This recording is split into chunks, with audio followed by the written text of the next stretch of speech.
Good morning, this is Talia MK at FUELD 2.0 Conference 2025, and we have with us Mr. Vaibhav Anand. He has also been awarded as a CEO Emvo AI, Emvo AI. and the organization has been awarded. First of all, congratulations. Thank you so much. And welcome to be at the conference of 2.0. How does it feel to receive an award as an organization?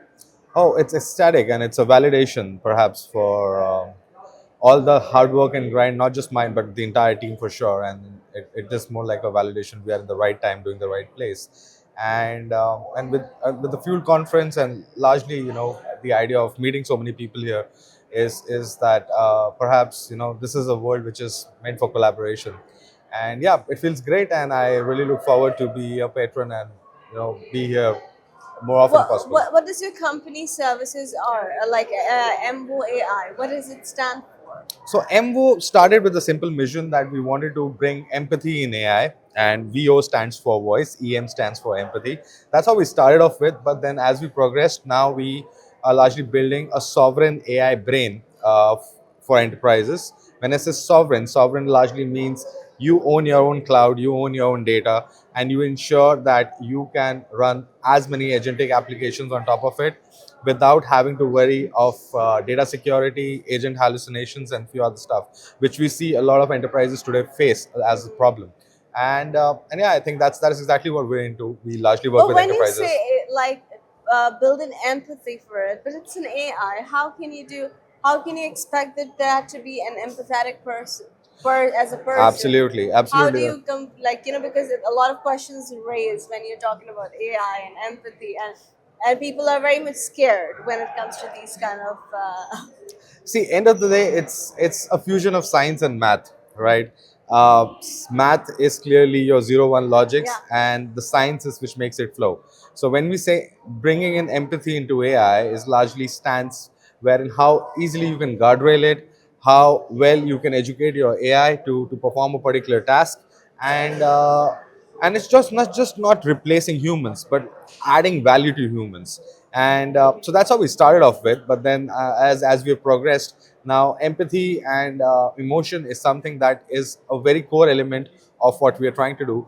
But in terms of what the platform looks like now is more on sovereignty. It's like owning your own space, not having to worry about your data moving out into public domains and stuff like that. So that's exactly what we do right now. So when you're dealing with, there are so many big companies now dealing with AI, how do you stand out, or how do you think that you guys are different? Because they all are using the same, mainly same technology or the tools for AI. Absolutely, absolutely. So that is what we do, and it might get a little technical. Yeah. Every agentic application runs on these foundational models like OpenAI, Anthropic, ChatGPT, and few others.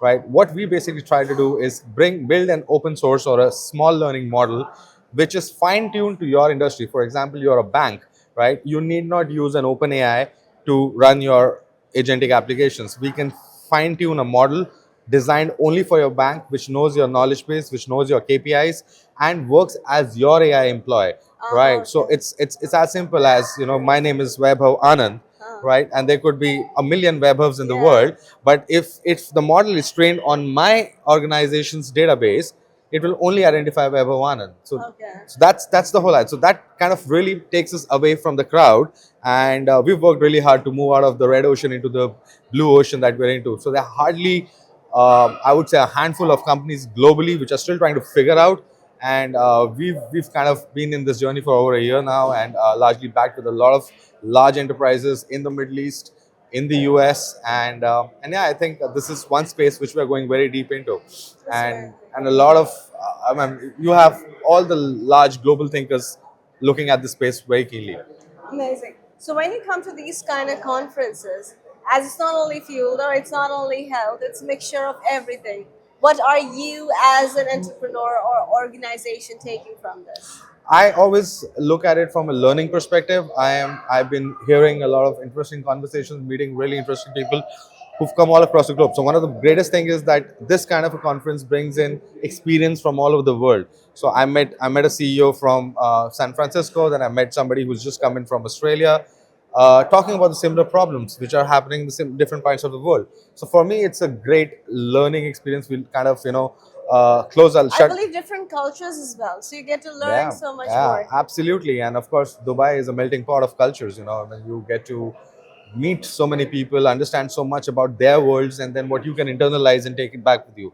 So that's how where we are at. And I'll largely, come here, shut my brains Yeah. from the work perspective, and open my, overall perspective to learn, absorb as much, and go back with a really positive energy. That's amazing. Thank you so much for your time. Congratulations to Likewise. you and your team. Thank you And very on much. that note, don't be scared. Try to understand what AI is. If things work out for you, if it is for you, amazing. If not, it is also all right.